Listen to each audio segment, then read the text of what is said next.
Sabelo J. Ndlovu-Gatsheni is professor and chair of epistemologies of the Global South, with emphasis on Africa at the University of Bayreuth in Germany. He is a leading decolonial theorist with over 100 publications in the fields of African history, African politics, African development, and decolonial theory. He previously worked as the acting executive director of Change Management Unit in the Vice Chancellor's Office at the University of South Africa, Director of Scholarship at CMC, and founding head of the Archie Mafeje Research Institute for Applied Social Policy. He is also a member of the South African Academy of Science. His research interest is predominantly in African history, particularly Zimbabwean and South African history, as well as contemporary African politics. Hence, his research focus is mostly cultural and colonial encounters, colonial and post-colonial forms of governance. I came to Professor Ndlovu-Gatsheni's work through his book, Coloniality of Power in Post-Colonial Africa, Myths of Decolonization, which was published nearly a decade ago in 2013. And it was very influential in forming some of the conceptual contours of this exhibition. So in this lecture, Professor Ndlovu-Gatsheni will be offering some retrospective reflections from this important work against the backdrop of contemporary events, both in Africa and throughout the world. No, thank you so much, Kojo, for inviting me to speak at this event, Living with the Ghosts. And it is really an honor to address the audience on this important issue. I must say that when I saw the topic Living with the Ghosts, so many things came to my mind. One of them, which actually frames what I'm going to share, is that I thought about three things.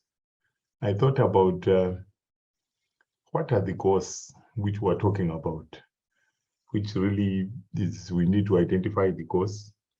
And secondly, I thought about how do these ghosts manifest themselves in the present. And then thirdly, I thought about how do we deal with these ghosts, which is actually an act of exorcism, if I can put it that way. And because of this thinking, I therefore entitled my lecture, Colonialism and its Afterlives.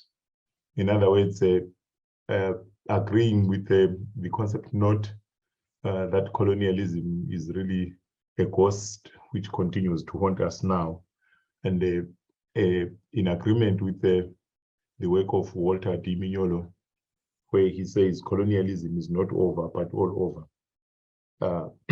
I thought it would be important for us to really understand how colonialism affects us today. But I must hasten to say, Mignolo is not the first scholar to alert us and to be concerned about the question of the afterlives of colonialism and what this event framed as the living with the ghosts. I'm thinking here of thinkers like Kwame Nkrumah in 1965, who coined the concept of neo-colonialism as he grappled with the question of the afterlives of colonialism. I'm thinking also here about scholars like Achille Mbembe, who introduced the concept of the post-colony as he reflected on the afterlives of colonialism and the post-colonial condition. I'm also thinking more broadly about a field of study, a whole field of study called the post-colonial studies that has been dedicated to reflections on the afterlives and the indeed costs of colonialism, which continue to haunt us today. And I think it is the same concerns about the afterlives of colonialism, which led Paul Gilroy to introduce the concept of post-colonial melancholia. And indeed, the same concerns, I think, are the ones which actually underpin the Latin American modernity coloniality program, which has gifted us with the concepts of coloniality and decoloniality. And indeed, if I can say it, the world today is really witnessing perhaps another emerging field of study, which for lack of a better word is decolonial studies, emerging as a field concerned with the afterlives of colonialism. That is how colonialism has replicated itself and is shaping and is haunting contemporary world. Having said this, I want then to say that my own work as an intellectual, as an academic, as an administrator at some time, and also as an activist, has been concerned with the questions of the empire, colonialism, imperialism, and the decolonization.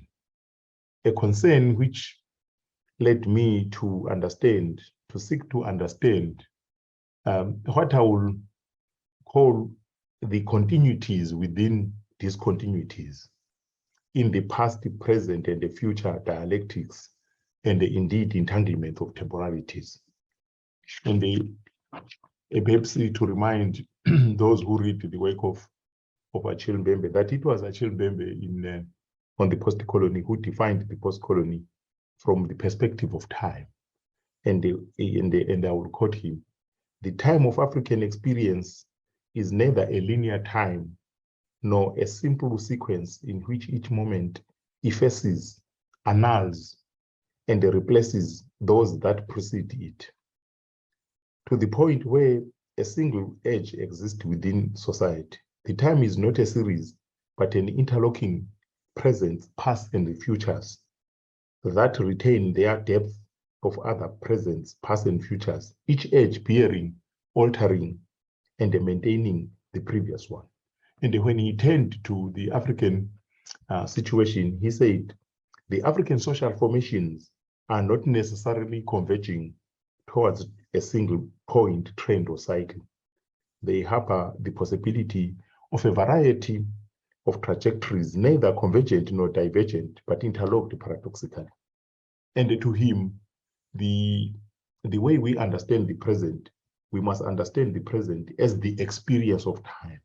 But I think what is emerging even more poignantly is that time itself has been colonized in line with the requirements of what I will call the colonizer's model of the world and its dictates of the paradigm of difference.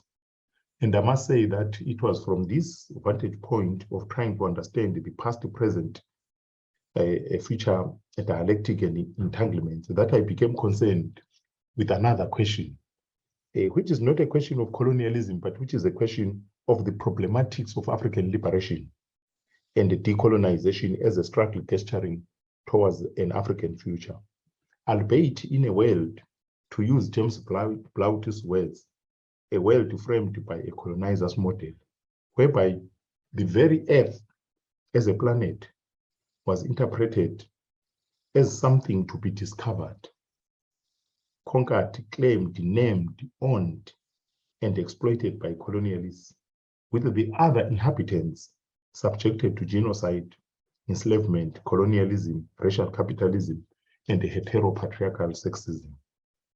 The problematic of African liberation, therefore, in my own estimation, reveals the challenge of oscillation between the world of colonialism, the world which colonialism enabled, and the envisioned world that Africans and indeed other people who have experienced colonialism wished to construct and enable after the empire. And these were my really first set of reflections, and I'm going to the second set of reflections. And the second set of reflections are really on the visions of liberation. And I will turn to my work, which you reflected on, Kojo.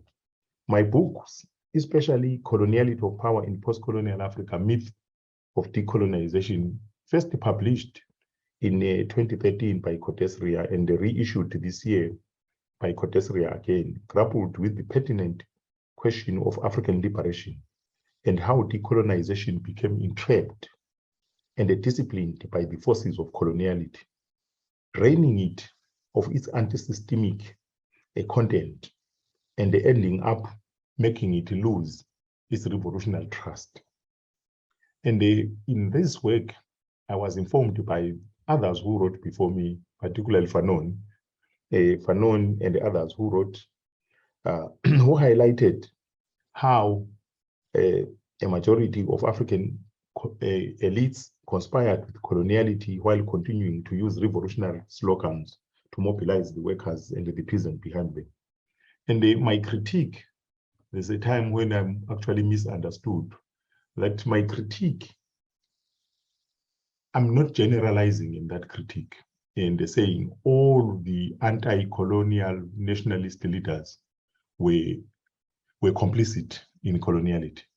I want to be very specific that there are others, anti-colonial leaders, especially leaders like Patrice Lumumba, Kwame Nkrumah, Julius Nyerere, Thomas Sankara, Steve Biko, and the others, who were consistently fighting to bring about not only national independence, but also pitched their struggles against imperialism, and they demanded what others like Christopher J. Lee termed making a world after the empire. They were committed to make another world after the empire. And if you use the work of Ndlovu-Gatsheni, who also spoke about making the world after the empire.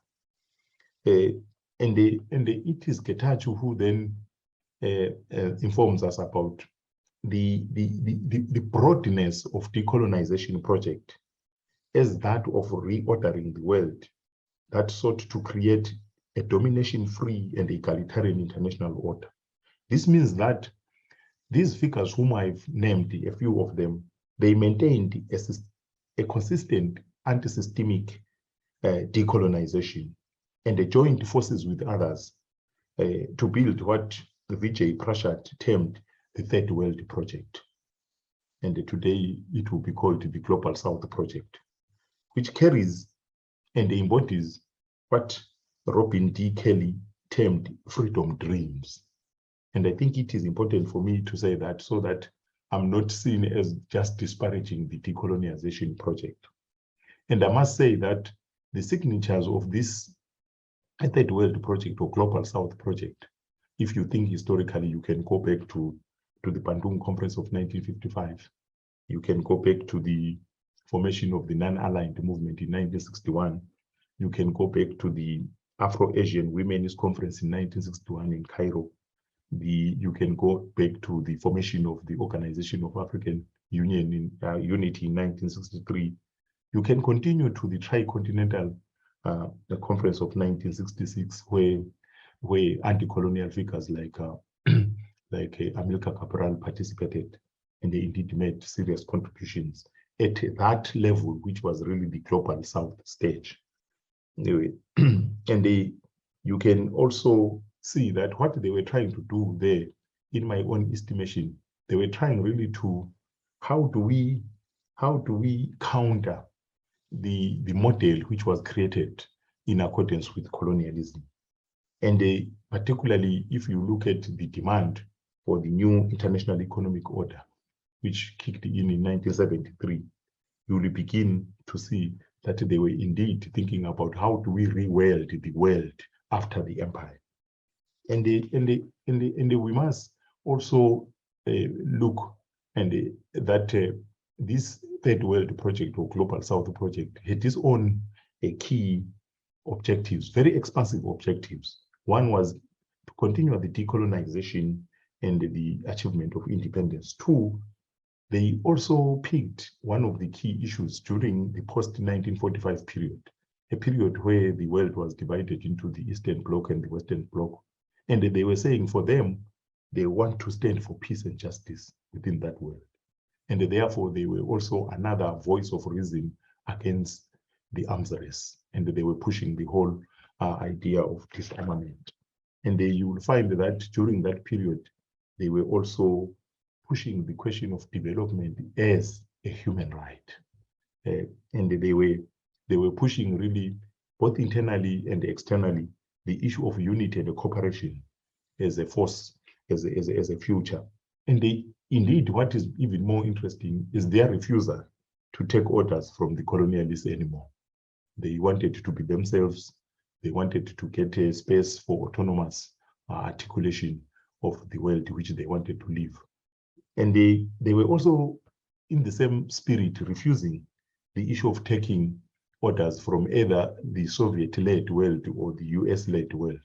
Hence, the issue of two issues which then emerge there, the issue of non-alignment and the issue of neutralism.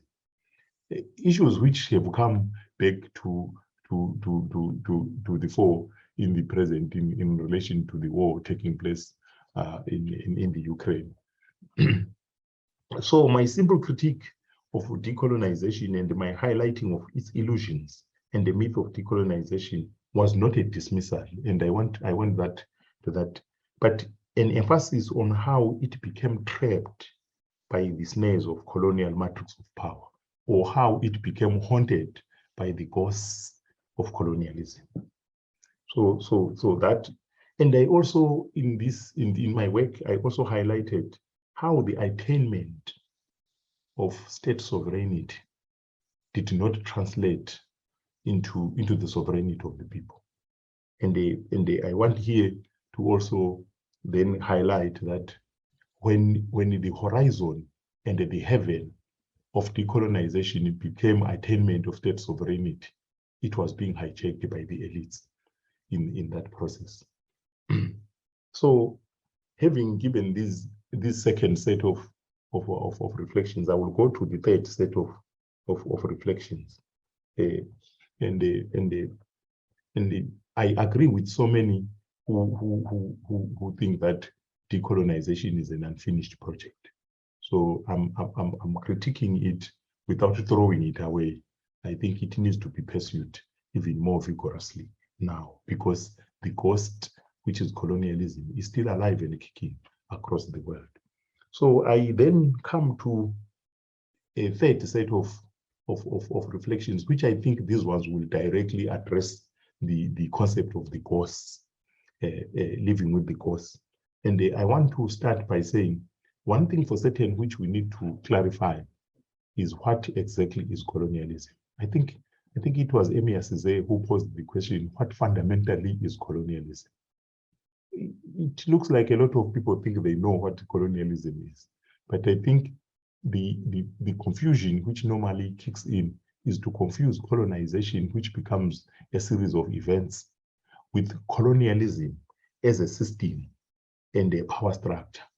A power structure which, even if the physical empire withdraws, does not automatically come to an end. And I think it is important to highlight that. And that's when it becomes a cause which is supposed to have died, but it continues to live by other means. And this debate, again, is not a new debate. You can actually go back to it in the African context, to the Ibadan School of History in the 1960s, where there was this debate between the episodic school of colonialism and the epic school of colonialism, with the episodic school saying no, but colonialism was a mere episode in African history, and the epic school saying no, but you are becoming complacent when you are doing that, because you are creating an impression that this was a phase which came and departed. It did not depart, and that's why to me I subscribe to the epic school. And you will find even historians like the Congolese historian Jacques Decolonization speaking about being caught between the syndromes of discovery and abolition, with the syndromes speaking to the effects, the effects of colonialism on knowledge, which actually then takes us to the really issue of epistemic colonialism. And in my work, I use the concept which I draw from Bonaventura de Santos, and also a concept which exists in other works dealing with the question of decolonization, which is the concept of cognitive empire, and others call it cognitive imperialism, which really talks about how our mentalities, how our consciousness has been evaded by this ghost, which we're talking about. And I addressed this question in my other book, Epistemic Freedom in Africa, Deprovincialization and Decolonization, which was published in 2018. But what are these ghosts? This is why when I started, I was saying I worked with a three frame the identification of the ghost, the manifestations of the ghost, and the exorcism. But how do we deal with them? And I think we need to be able now to then sober up and then say, what are these ghosts? I think the first one, if we understand colonialism as a system of power, which does not start in 1884 or something like that, but which is linked to even enslavement of the African people. Then the first ghost which we need to identify is the ghost of the afterlives of racial slavery. The afterlives of racial slavery, and the ghosts manifest themselves through division between lives that matter and the lives that do not matter, as well as in the African diaspora, the increased killing and the incarceration of black people. And this has given reason to a form of exorcism, which we are trying to lay forward, which is framed in accordance with the concept of abolition. You abolish the police, you abolish the prison system, and you abolish all these systems which have roots in colonialism. So that's that. Then the second one, which I think is an important cost which we need to deal with, the afterlives of heteropatriarchal sexism. I think again we need to name it as exactly that, and this manifest themselves in what and you will get it more clearly if you read the work of Francois Vergis in her book A Decolonial Feminism 2019, where she said it manifests itself through racialization and the feminization of unpaid labor and undervalued cleaning and care work, as well as femicides and other expressions of patriarchy and sexism. And the Vergis expressed that even if you look at the International Division of Labor, you will find how the women of the Global South are subjected in a different way. And it is also this cause which provoked the Ugandan feminist Sylvia Timale in her very good book, which I will recommend, Decolonization and Afrofeminism 2020, where she posed really a very deep question and said, how do we develop critical consciousness to counter racist, patriarchal, hegemonic power? And she went on to say, who will connect the ideological dots of racism, colonialism, capitalism, sexism, and heterosexism in the way that our children can understand? And I think that tells us that this ghost. Then the third ghost, which I think is also important and linked to the other two, is the afterlives of racial capitalism. And I think that one also we need to think about how it manifests itself in terms of the current regimes of exploitation of labor of Black and African people, as well as the exploitation of the resources of Africa, not for the benefit of the continent, but for the benefit of other parts of the world. And it is that type of that cost which Walter Rodney was trying to also deal with when he correctly depicted it in terms of how Europe underdeveloped Africa, and Semir Amin talking about it in terms of how it manifests itself in terms of maldevelopment. And then we can go to the fourth. There are so many of them. Nationalism itself becomes a cost in a way. The afterlives of nationalism, the costs manifesting themselves in terms of nativism, xenophobia, Afrophobia, and the other detestable forms of chauvinism, as well as the abuse of state sovereignty to shield the abusive ruling elites on the continent. And you can go on and talk maybe also about the afterlives of the cognitive empire, which manifests itself in terms of an equal and uneven division of intellectual and academic labor, to the extent that theory comes from the north and the empirical work, the hunting and the gathering of the data comes from the global south. So you can go on, but I tried to give these examples to show that the ghosts really, they are there, they are operational, and they affect us. But I want then to go to maybe the last reflections, before the last, maybe second to the last. And here, I wanted to then move out of history to the present, the actual present which we are living, and the present conjuncture. Because this appreciation of the afterlives of colonialism and indeed its course haunting the present take us to the current conjuncture. It is a conjuncture which is characterized by what I will call crisis of visions of liberation, as well as crisis of modernity itself. And if we are talking about the crisis of modernity itself, perhaps we go back to the work of Echuro Escobar, who then posited this argument that we are living with a modernity which has created more modern problems without modern solutions. And you can identify the modern problems, the ecological challenges, the terminal capitalistic crisis, the crisis of neoliberal order itself, and the many others. The epistemic crisis, which makes the universities today the sites of struggles. You can see that. But the other important aspect to note: how do we understand the crisis of the visions of liberation? I think the work of Michael Neocosmos, and I will recommend the book.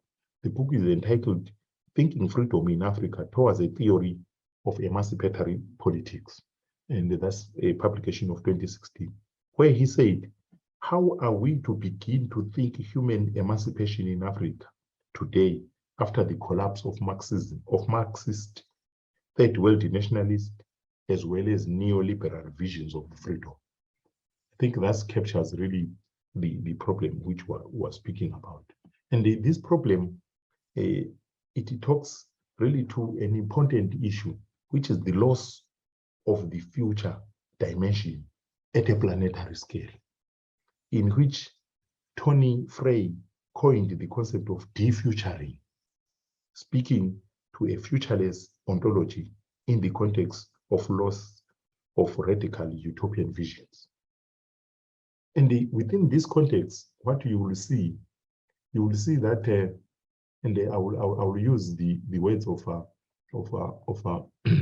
Cornel West, where he speaks about the shift from a we consciousness to an I consciousness. And this shift from a we consciousness, whereby we need to feel for others and to fight for others. People like Martin Luther King dying, fighting for others. People like Mandela spending 27 years in prison, really suffering for others. That spirit seems to have disappeared.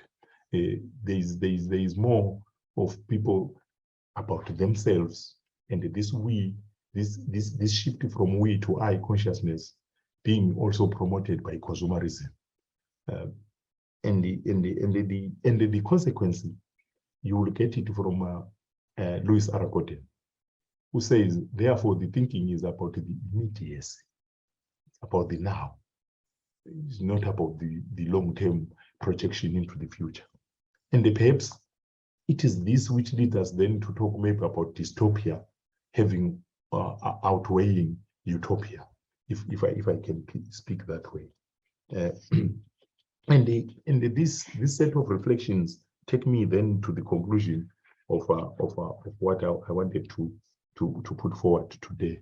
And I wanted to then end by talking about, do we still have any utopic registers of the future?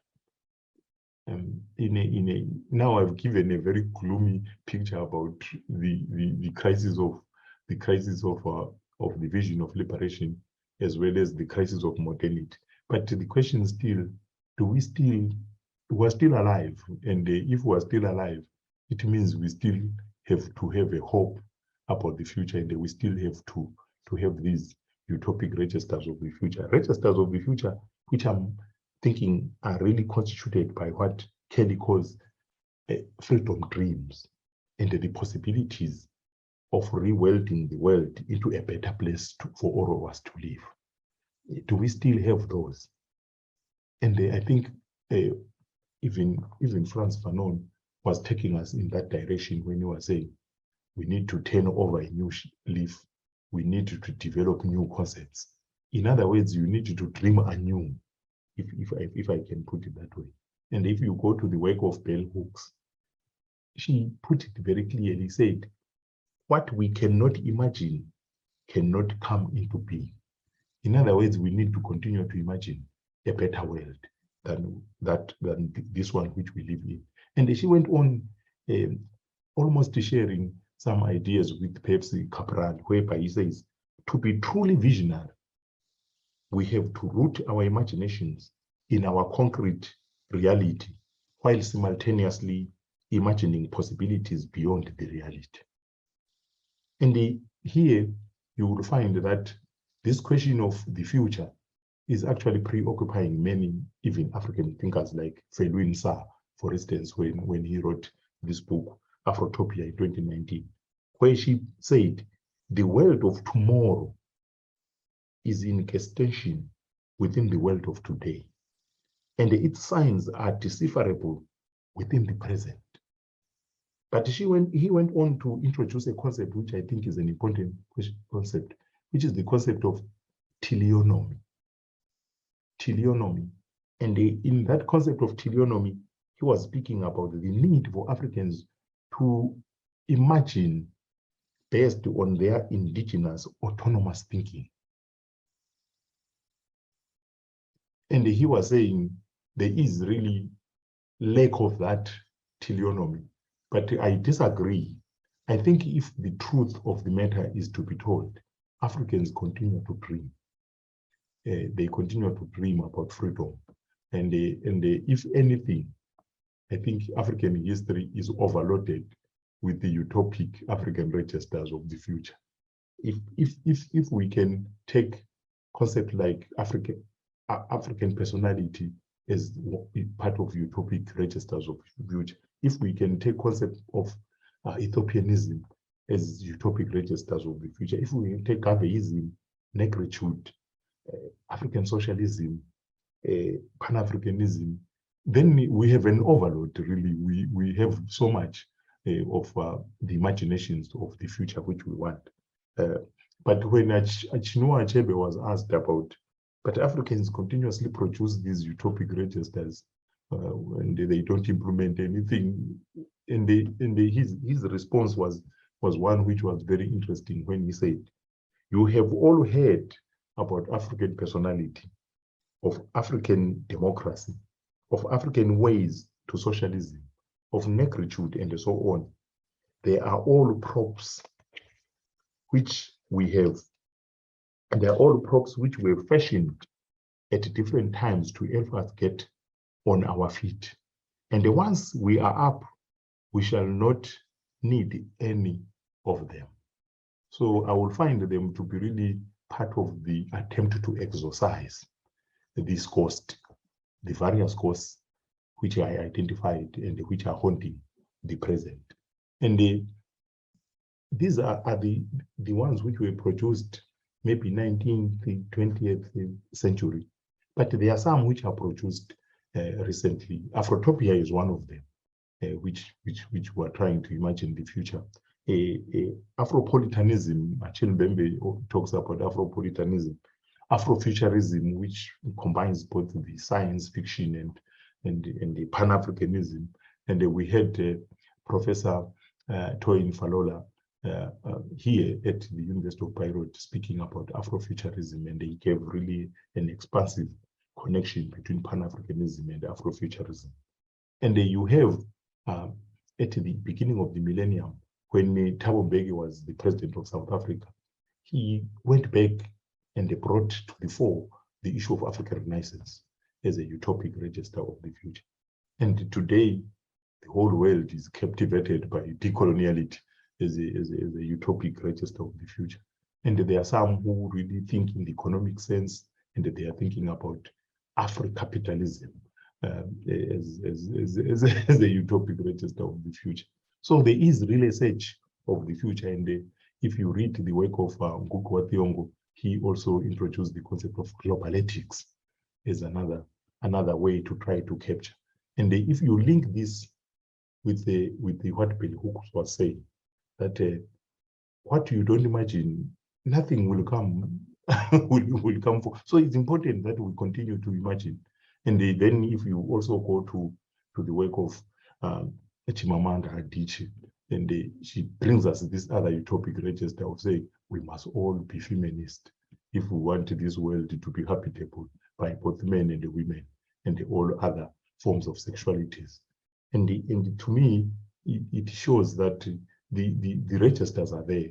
The problem is perhaps they are produced by intellectuals, they are produced by elites, but how do they make it that the other popular forces, the peasants, the workers, also buy into these concepts? Sometimes you mention Afropolitanism to a peasant, they will all be surprised. I remember here when Achille Mbembe was giving a lecture on theorizing Africa, and he continuously, what is Africa? And somebody put on the chat, this is strange about intellectuals. They spend an hour talking about what is Africa. Peasants know what is Africa. In a sentence, they will tell you what it is. But let me conclude by saying, I think the challenge really is how to translate these utopic registers into popular forms, which will bring the bulk of the population behind it. And I see that if you read them carefully, from the earlier ones to this one, what lacks at the center is really the decolonization, dealing with the cause which I identified, the cause of sexism. If you read Chimamanda, he's dealing with that. The cause of development, underdevelopment, which Walter Rodney, maldevelopment, which Samia Amin speaks about. And I want to conclude with those words. And I want to say that I see that there is still awareness that decolonization has to be taken to completion, signified by the burial of the ghosts of colonialism haunting the present. And you could see it when following the death of George Floyd, the whole world really converging in also attacking the ghosts which were living, particularly the statues which represent the enslavers, racists, colonizers, Rhodes, Carlston and the others, Christopher Columbus and the others. And that's when people were practically dealing with the ghosts, their symbols. Thank you so much. Thank you so much, Professor, for that wonderful presentation and lecture. It was really beautiful hearing of the accumulation of all the utopian registers, all the different lineages. And I think that's really related to living with ghosts, because yes, we must account for the ghosts of, like a kind of violent past that isn't over, but that still lingers in the world in the form of coloniality. But I've also been thinking about all these, these inheritances that you've spoken about, Pan-Africanism, the third world, this new concept, Afrotopia. All these ideas to me are also ghosts, in the sense that you brought in Chinua Achebe, like they haven't taken place yet, but there are these things that are informing a kind of global African imaginary. So, and even when we're looking at, especially, in the context of this exhibition, like contemporary art production, you find that artists who are working both on the continent and in the diaspora are continually returning to these utopic registers of imagining a world anew. So it's clear that that's also a ghost that is continually haunting African knowledge production and cultural production. But something I really wanted to focus on, because I think it's something that, has been on a lot of people's minds, and also you kind of mentioned it indirectly, but you were talking about, these popular forces, right? And the fact that, they don't always have to come from an elite standpoint. And something that I'm just thinking about is the fact that, in the context of what you've identified as, a post-colonial, neo-colonized world, which I think is a really nice way to frame our historical condition, is, I'm against all of that, considering, let's say, the NSAS protests that happened in Nigeria in 2020, the Fix the Country protests that happened in Ghana in 2021, the Sudanese revolution, Rhodes Must Fall, these ongoing mass uprisings against post-colonial state power. I mean, how are you really framing that against this backdrop of dreaming a world anew? Do you see that as a kind of something that's, I'm also thinking about Michael Hart's notion of the multitude. Like, do you see that as a kind of popular force that's dreaming a new, let's say, African collectivity into being? I'm just, yeah. Yeah. That's an important question. You know, when you shared the question, it becomes very interesting that I had to go back to reread my own book. Yeah. Did I not reflect on this? I think I will make a few reflections on that. I think the first reflection which I will make, and I will sound very ridiculous here, but I think is an important reflection which I will make. I think we need, you remember in my presentation, I was talking about the issue of continuities in discontinuities. I think we need to underline that. And I'm saying this because the shift from empire to nation state is often celebrated as decolonization. Right. But you need to also understand the other issues which were involved there. The modern world system often reboots itself if it is confronted by anti-systemic forces. Right. And when it reboots itself, it normally produces what we call a world order or a global order. Yeah. And we need to be careful there, because we will see that from 1980, the leaders of the United States, they were already speaking about self-determination. Point 14, Wilson's 14 points. He put that issue of self-determination. 1941, the Atlantic Charter. The US also put the issue of self-determination. It ends up appearing also in other documents after 1945. Right. The US is always pushing that. And the question is, was it really about the freedom of those who were colonized? That this push of self-determination and this issue of dismantling the empires, right, is pushed by the US, which had no physical colonies. Yeah, it is pushing at a time when it was not affected by the First World War, it was not affected by the Second World War, and it had accumulated a lot of capital. Capital had shifted from Western Europe because of the destruction of the two world wars, and it had concentrated itself across the Atlantic.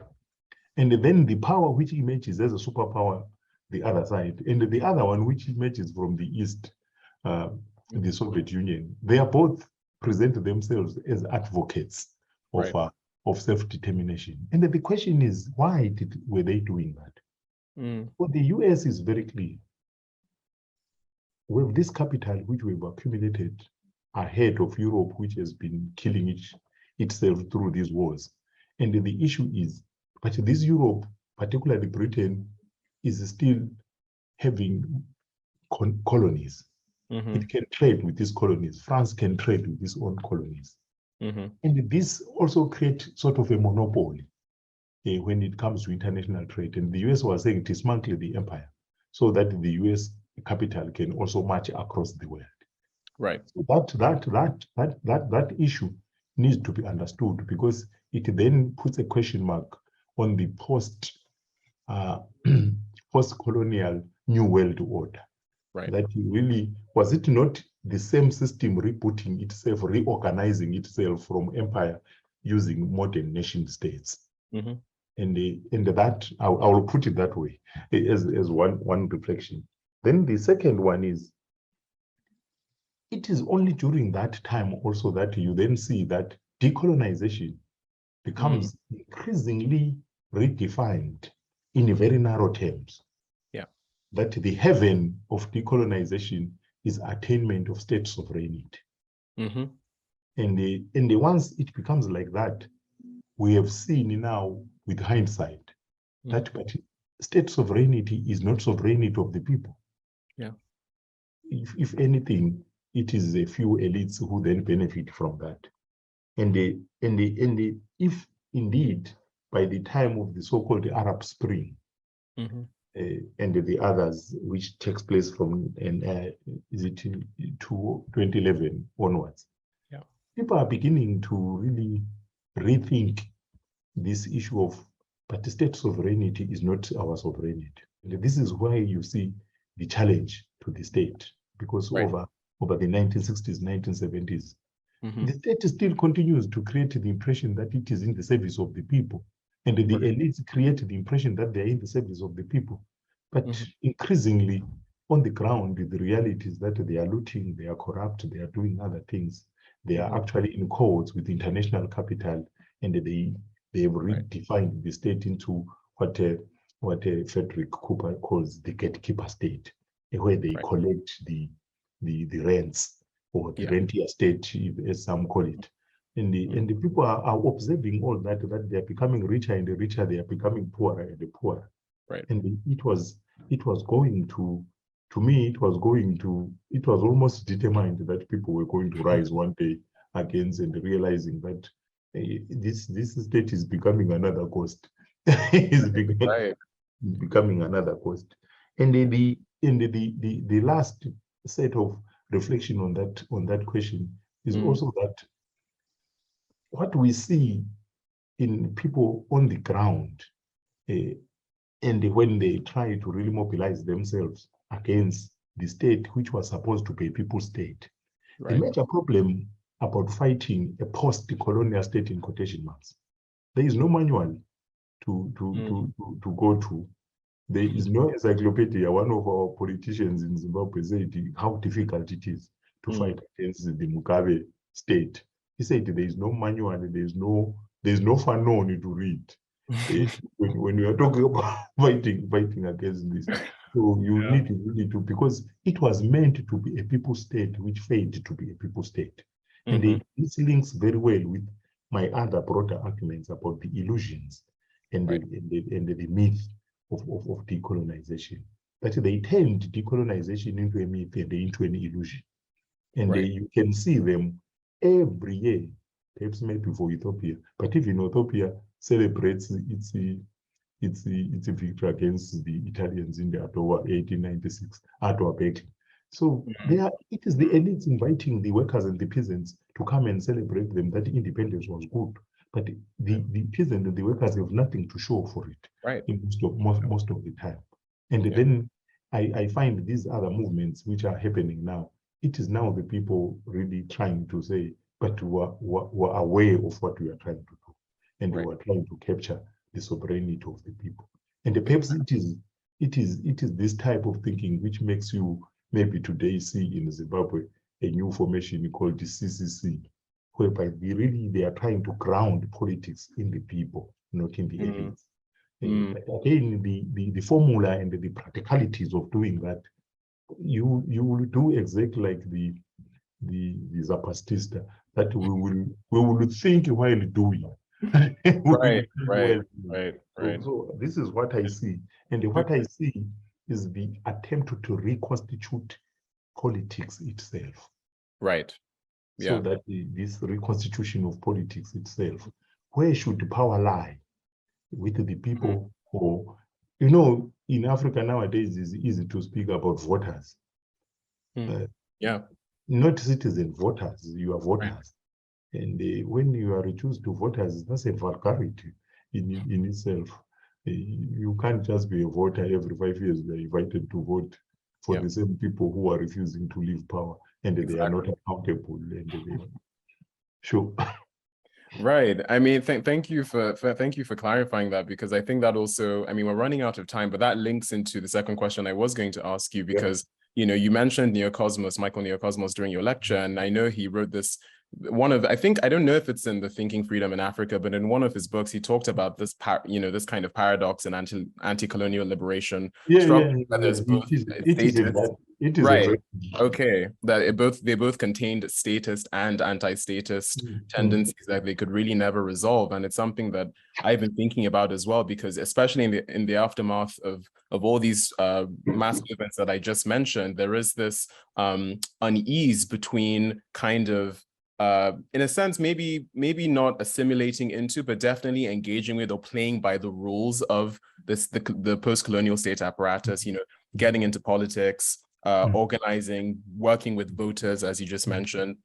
But then, as you've also mentioned, coloniality works on different levels. We're thinking about even the very structure of liberal democracy or the very structure of neoliberal capitalism is dependent on those like epistemological structures that we've inherited. So there is an unease for people with a decolonial orientation as to, dismantle or abolish those very structures at the same time that, but then there is this pragmatic need to respond, because if you don't respond, then you're just going to be worse off than not doing anything at all. So I don't know, there is no manual book, but it's just something that I'm always kind of thinking about, especially, and I think I asked this to you in advance, but that unease between a kind of focus with a lot of decolonial theory on the epistemic, which is very important, but then also that has sometimes turned into ignoring or kind of not prioritizing the concrete registers of political economy. So how do we consider those two things at the same time? Yeah, it's a question which arises many times. But I think let me respond with this way. Okay. The decolonial project, particularly as it emerges from the Latin American side, because it emerges in many spaces simultaneously. Every space has its own genealogies of decolonization. Right. But as it emerges from Latin America, they are very clear that when we are thinking in decolonial terms, we must think about how being human is colonized, which is an ontological question. Right. Then they say you must also think about how knowledge is colonized, right, which is an epistemic question. Right. And then they come on to the question of how every aspect of human life is subjected to power.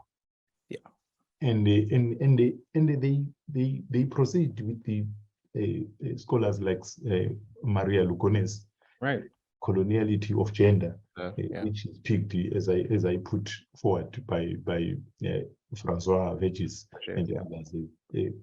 So it's a multi-dimensional struggle, because colonialism, as Ngugi also put it, is multidimensional in itself. Right. So the one issue for certain, if you read the work of Mignolo and the Catherine Walsh, they tried to say, why are they privileging the epistemic? And the people can debate it, but their argument was that, but what frames the other? And their argument was that knowledge frames reality. Right. How will you know that this is economy? How will you know that this is society? How will you know that this is politics if you don't have a knowledge which enables you to frame this? And they give the example of a puppet and a puppeteer. That what appears on the surface, perhaps as economic crises, all this, right, there's something behind which makes it possible. The capitalist system has its own cognitive interests. Right. Exactly. And the cognitive interests, you can see them in quantification, that they are pushing us more and more into quantifications, and they are saying qualitative work is not important, because it services the capitalist system. So the knowledge is important. But from my own work, and the latest book which I published is entitled Marxism and the Decolonization, True and the Living Theories, where I'm trying to say there is no way you can deal with these questions and you leave the material question. Right. And at the same time, I'm also saying the epistemic and the existential are intertwined inextricably. So there is no way you can run away from them. You can go back to W.E.B. Du Bois saying, how does it feel to be a human being who is defined as a problem in the world? You can go to Emile Cizé saying, the existential question of who am I, what are we in an anti-black world? These are existential questions which are linked with the epistemic questions and of course with the material question. So I think we will need really to say, maybe the works which have been produced so far, they give the impression that the epistemic is a privilege, but we are not really forgetting the material question.